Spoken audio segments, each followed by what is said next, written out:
Big Z Sports Two-A-Days rolls on. We are at Crater Stadium, home of the Dover Crimson Tornadoes, and we are going to preview the upcoming football season for Dover. Bill Hammerstrom here, WJER Sports, and Adam Ciereszewski with Big Z Sports. We should talk about that first because over the summer, big developments in the local sports scene on the radio. Yeah, absolutely, Bill. It's going to be fun because with the overall brand of Big Z Sports between WTUZ and WJER, we're going to cover an awful lot of football, and it's going to be fun. It's going to be great for all the followers, the listeners, everybody that follows all the social media platforms. It's going to be a great thing for fans of high school football.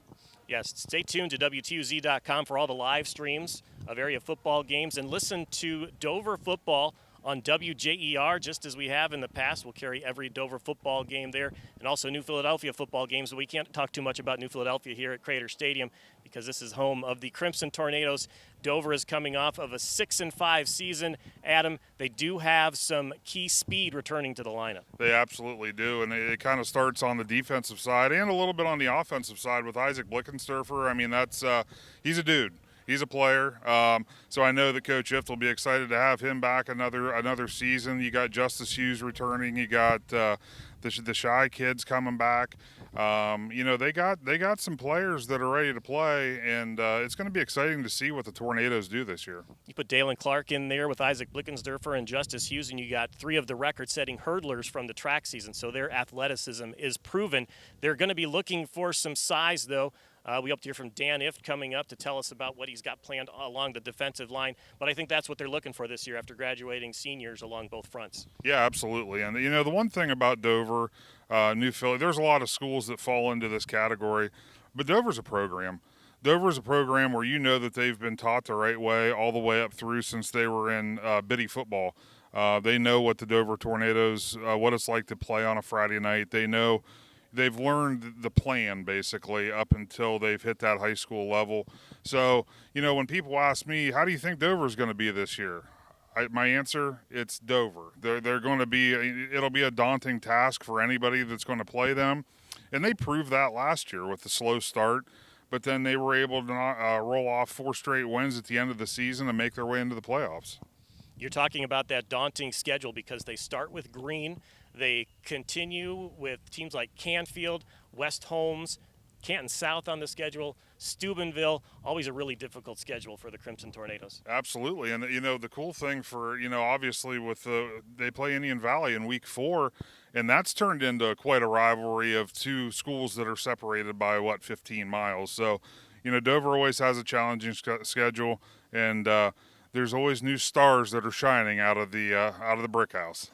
So at the Brick House here, Crater Stadium, we're standing in front of this new turf field thanks to the Dover Tornado Club. They raised hundreds of thousands of dollars to put this in. No tax money needed to put this in, but it's beautiful, Adam. It is. It's absolutely beautiful. I love how they implemented a little bit more color into this design for the new turf. It really makes all the lettering really jumps, and especially that D at center field.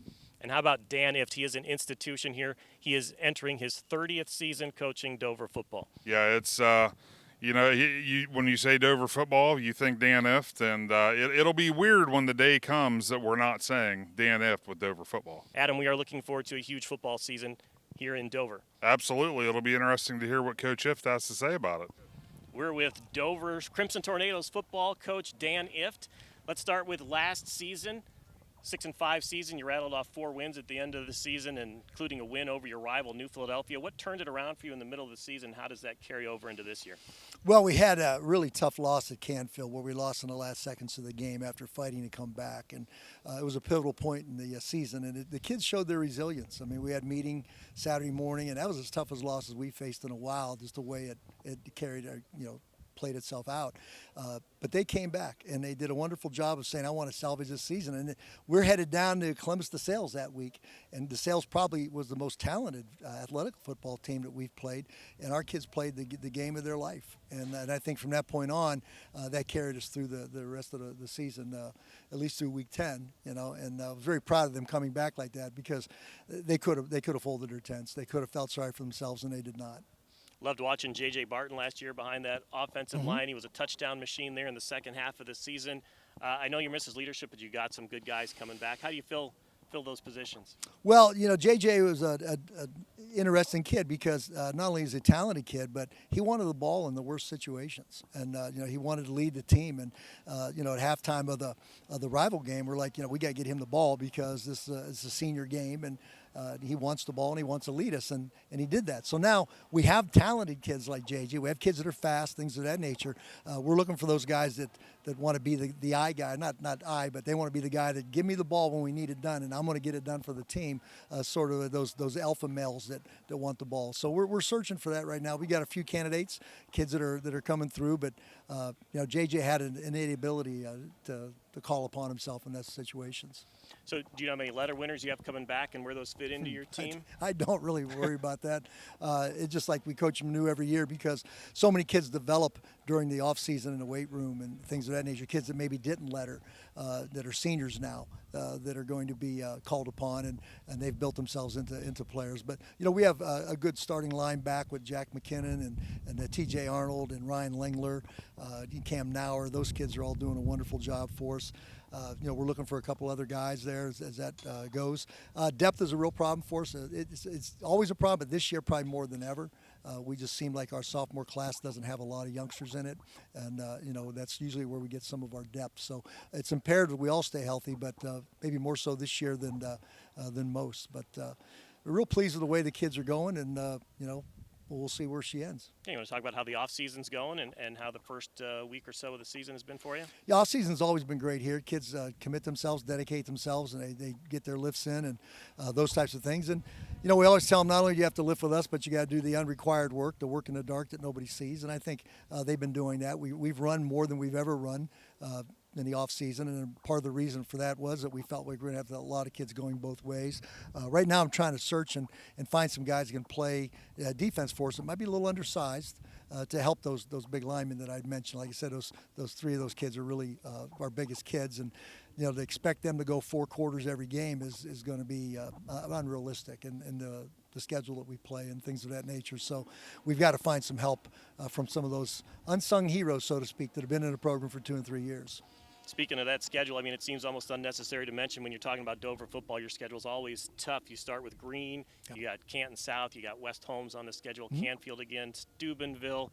Can you talk about your schedule this season? Yeah, we play as good a teams as there are. You didn't mention Indian Valley, and I consider them right up with that too. They've done a wonderful job, and playoff team year in, year out. And then we've got Worcester on there this year, and like you said, West Holmes, and Lindsley's back on that schedule, and the rival and all that. So it's a challenge, but the bottom line is it's game by game, week by week, day by day.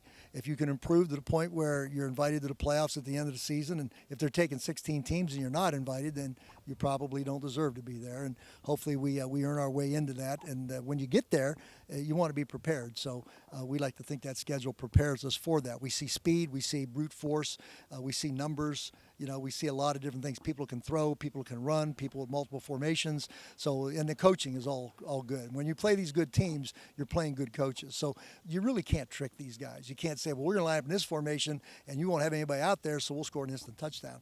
That doesn't happen with this schedule. So you've got to be a better coach, and you've got to be better players than what you're seeing, I guess, what you're anticipating. All right, Coach, what season number is this for you?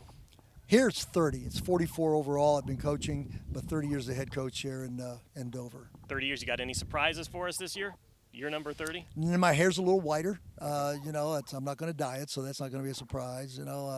Eyes are getting a little worse. The whole 9 yards. Actually, I feel better now than I did last fall physically. So I've got a new workout routine, and we got to prepare for 2 days too. We're on our feet forever. If you're 30 years old, it's a different story. When you're 68, you're like, where did that pain come from? So, I've tried to get myself ready for the 2-a-day season and for the grind of the 10 weeks. All right. Well, thank you so much for your time and good luck. Thank you. Thanks for having us. With Coach Dan Ifft, I'm Bill Hammerstrom. Again, that was Dover football coach Dan Ifft entering his 30th season with the Crimson Tornadoes. We want to thank him. We want to thank our sponsor, Sammy Sue's Barbecue, as we continue with 2-a-days here on Big Z Sports. Bill Hammerstrom with Adam Ciereszewski. Great to hear from Coach Ifft entering his 30th season.